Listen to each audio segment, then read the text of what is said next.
dans le labyrinthe poussiéreux du temps, où la réalité se mêle aux illusions et où la mémoire humaine est aussi fragile qu'un mirage dans un désert brûlant, nous allons explorer un monde énigmatique. Un monde où l'histoire qui nous est présentée pourrait n'être qu'un scénario soigneusement réécrit. Nous allons parler de civilisations effacées, d'époques disparues dans les abysses de l'oubli et du mystérieux effet Mandela, un phénomène qui, peut-être, n'est pas seulement un dysfonctionnement de notre mémoire, mais l'écho d'autres réalités, inexistantes. Imaginez une immense salle de bibliothèque à moitié sombre, remplie jusqu'au plafond de milliers de volumes lourds. Chaque volume est une époque, chaque page un destin, chaque mot une vie. L'odeur du vieux papier et de la poussière chatouille les narines, et le silence n'est rompu que par le bruissement des pages que l'on tourne. Mais que se passerait-il si certains volumes étaient intentionnellement retirés, des pages arrachées et des couvertures réécrites? Et si les histoires avaient subi une censure brutale et que la mémoire des grandes civilisations, des catastrophes mondiales et même le fait d'une réinitialisation de notre civilisation avait été impitoyablement effacée des annales de l'humanité? C'est de cela que nous allons parler aujourd'hui. Notre point de départ est une profonde et pénétrante méfiance envers l'histoire officielle. L'étonnement est né d'un contraste flagrant entre ce qu'on nous raconte et ce que nous voyons autour de nous. Des structures mégalithiques gigantesques, disséminées sur toute la planète, des majestueuses pyramides égyptiennes aux constructions mystérieuses du Pérou et de Bosnie, semblent défier les technologies modernes, nous forçant à nous interroger. Qui, et surtout, pourquoi a érigé ces monuments? Quel était leur véritable sens? Et pourquoi la connaissance des civilisations capables de tels exploits a-t-elle été irrémédiablement perdue? Pendant de nombreux siècles, l'histoire officielle, tel un illusionniste habile, ne nous a montré que des épisodes soigneusement sélectionnés du passé, nous cachant avec soin le tableau authentique. Les soi-disant âges sombres, période où l'humanité, croit-on, aurait été rejetée dans la barbarie après la chute des grands empires, n'étaient peut-être pas si sombres que cela. Il est fort probable qu'il ne s'agissait que d'étapes de dissimulation, des périodes où les connaissances, les technologies et les réalisations des civilisations disparues ont été intentionnellement détruites, réécrites ou usurpées, et où les noms des véritables créateurs de ces merveilles ont été livrés à l'oubli. Dans ce contexte, le Mandela Effect attire particulièrement l'attention. Le nom de ce phénomène est apparu en 2009 grâce à la chercheuse en phénomènes paranormaux Fiona Broome, qui a remarqué que beaucoup de gens se souviennent de la mort de Nelson Mandela en prison dans les années 80, alors qu'en réalité, il n'est décédé qu'en 2013. Mais que se passerait-il si ces faux souvenirs n'étaient pas de simples erreurs de mémoire, mais les échos d'autres réalités? Et si l'effet Mandela n'était pas une défaillance du cerveau humain, mais la conséquence d'un déplacement des lignes temporelles, d'une réinitialisation de l'histoire, voire d'une ingérence dans la trame même de la réalité?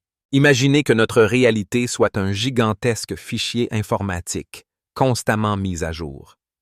Ce coffre renferme toutes les informations sur le passé, le présent et l'avenir. Mais que se passe-t-il si ce fichier subit des erreurs périodiques, des redémarrages soudains, voire des piratages perfides? Et si, à la suite de ces processus, des erreurs, des distorsions, d'étranges artefacts et des incohérences se manifestent dans notre mémoire sous la forme du mystérieux effet Mandela? Prenons un exemple frappant. La célèbre peinture de Léonard de Vinci, la Joconde. De nombreuses personnes se souviennent que la Joconde avait des sourcils. Or, selon les études modernes, il n'y a pas de sourcils sur l'œuvre originale. Ce n'est qu'un des nombreux exemples où les gens se souviennent de ce qui n'a jamais existé ou n'ont pas souvenance de ce qui a réellement eu lieu.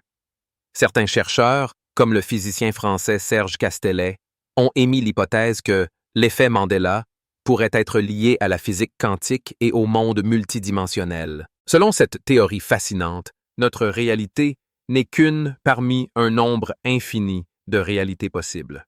Et parfois, grâce à des fluctuations quantiques ou à d'autres facteurs encore inconnus, ces réalités peuvent se superposer, créant de faux souvenirs et d'étranges anomalies dans la perception du temps et de l'espace. Cependant, de telles théories sont souvent rejetées par la communauté scientifique comme des spéculations non étayées par des preuves empiriques. En réponse à cela, on pourrait rappeler que même la science classique a ses limites de compréhension. La vérité, peut-être, est beaucoup plus complexe que nous ne l'imaginons. L'histoire des découvertes et des recherches liées au thème des civilisations effacées et de l'effet Mandela commence avec ceux qui ont osé poser des questions gênantes, avec ceux qui, ne voulant pas se contenter de l'image du monde existante, se sont tournés vers des sources d'informations alternatives, les mythes et légendes anciens, les artefacts parvenus à travers les siècles et les documents historiques peu connus, renfermant des réponses. L'un des pionniers dans ce domaine était le chercheur français Jean-Pierre Adam, qui a consacré de nombreuses années à l'étude des structures mégalithiques du monde entier. Il a attiré l'attention sur une étrange incohérence entre les technologies censées avoir été accessibles aux anciens bâtisseurs et l'incroyable précision avec laquelle ces monuments ont été construits. Adam a émis l'hypothèse de l'existence d'une civilisation inconnue, hautement développée, qui maîtrisait les technologies permettant de manipuler la pierre et de créer des constructions architecturales complexes avec une précision sans précédent.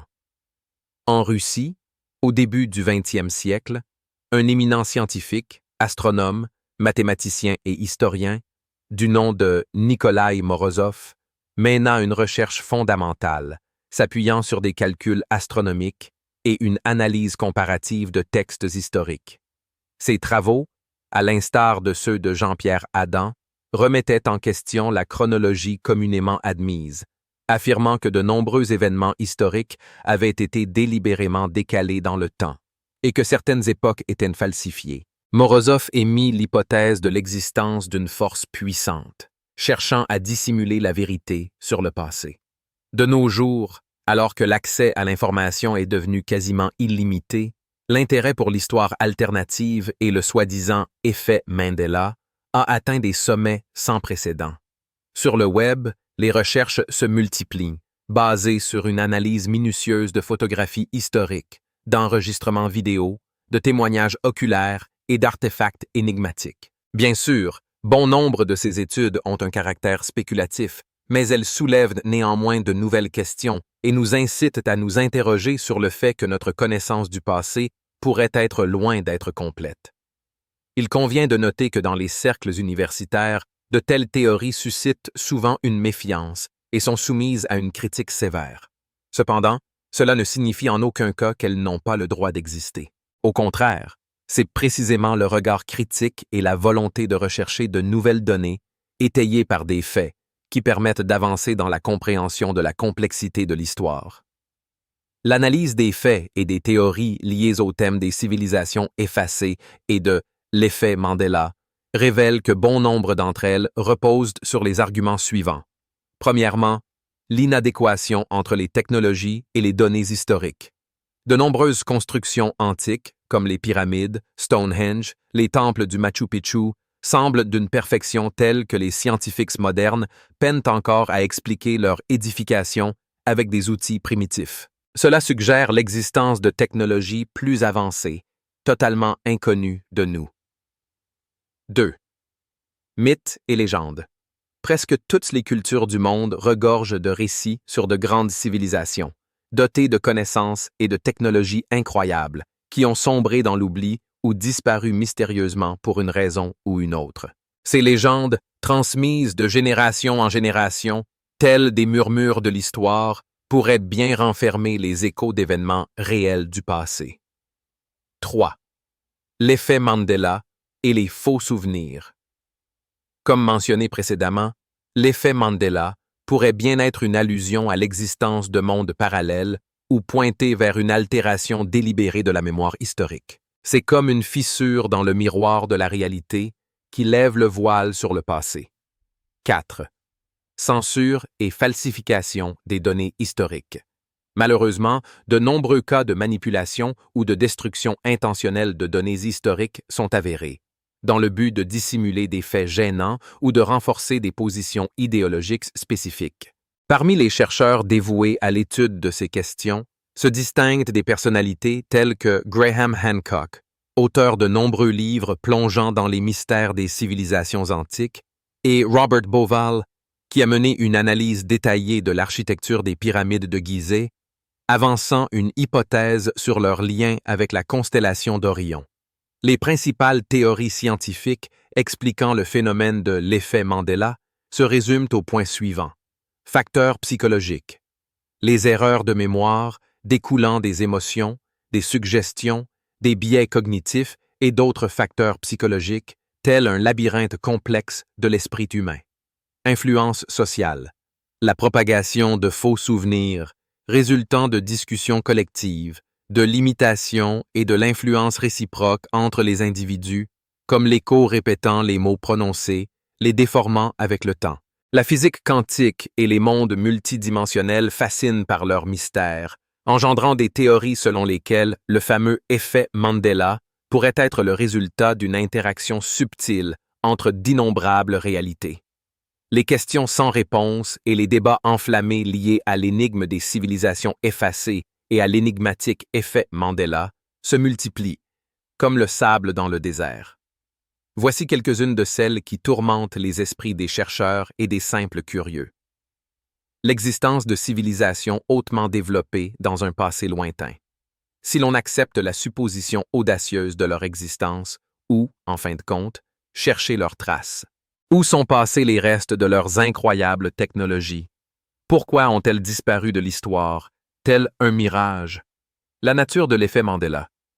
Que se cache-t-il derrière ce phénomène insaisissable? Une simple bizarrerie de la mémoire, ou le signe avant-coureur de changements majeurs, capable de bouleverser notre compréhension de l'univers? Le rôle de l'histoire officielle. Dans quelle mesure le tableau du passé qui nous est présenté est-il véridique et complet? Qui et pourquoi pourrait être intéressé à cacher une vérité gênante? Certaines forces effacent-elles délibérément les traces menant à la résolution de l'énigme? Les méthodes de datation. Les méthodes utilisées pour dater les artefacts et événements historiques sont-elles précises et fiables? Ne se cache-t-il pas en elles une erreur capable de déformer notre perception de l'histoire, nous emmenant dans un monde d'illusions? Peuvent-elles être sujettes à manipulation ou à des erreurs? L'importance et l'héritage des recherches consacrées aux civilisations effacées et aux soi-disant effets Mandela résident dans ce qui suit. Premièrement, la reconsidération de l'histoire. Ces recherches nous obligent à regarder de manière critique le tableau du passé qui s'est formé et à nous interroger sur la possibilité de l'existence d'autres civilisations, inconnues de nous, dont les traces pourraient avoir été effacées par le temps ou intentionnellement.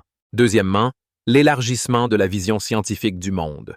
Elle nous pousse à étudier des théories et des hypothèses alternatives, allant au-delà du cadre de la science traditionnelle, ouvrant les portes à de nouvelles découvertes, inattendues. Troisièmement, le développement de l'esprit critique. Elles nous apprennent à ne pas croire aveuglément tout ce qu'on nous dit, mais à rechercher nos propres réponses, à analyser les informations, à comparer les faits et à remettre en question les idées reçues. Quatrièmement, la compréhension de la mémoire humaine. L'étude de l'effet Mandela nous aide à mieux comprendre la nature de la mémoire humaine, sa vulnérabilité aux distorsions et en même temps son incroyable potentiel. En conclusion, on peut dire que le mystère des civilisations effacées et du mystérieux effet Mandela reste non résolu, fascinant les chercheurs et les amateurs d'histoire avec ces questions non résolues. Nous sommes aux portes d'une grande découverte, retenant notre souffle en prévision de nouvelles recherches et d'incroyables découvertes tout à fait inattendues. Peut-être, dans l'avenir, grâce à d'étonnantes découvertes archéologiques, qui, comme des fils, s'étendront des profondeurs des âges, ainsi qu'au développement de méthodes d'analyse plus sophistiquées, pourrons-nous, enfin, toucher la vérité. Et bien sûr, il ne faut pas oublier l'importance du dialogue ouvert entre les scientifiques, car c'est grâce aux efforts conjoints que nous pourrons résoudre cette ancienne énigme et découvrir la vérité sur notre passé. Peut-être qu'un jour, nous comprendrons que l'histoire n'est pas qu'un ensemble d'informations sèches, de dates et de noms gravés dans les pages des manuels. Non, c'est un organisme vivant, vibrant, en constante évolution, plein de mystères, d'énigmes et de significations cachées. Peut-être que le prétendu effet Mandela n'est qu'une vague indication que la réalité, que nous prenons pour la seule vraie, n'est qu'une des innombrables possibilités. Et alors, qui sait quels autres secrets renferment l'espace illimité de l'histoire, attendant leur heure?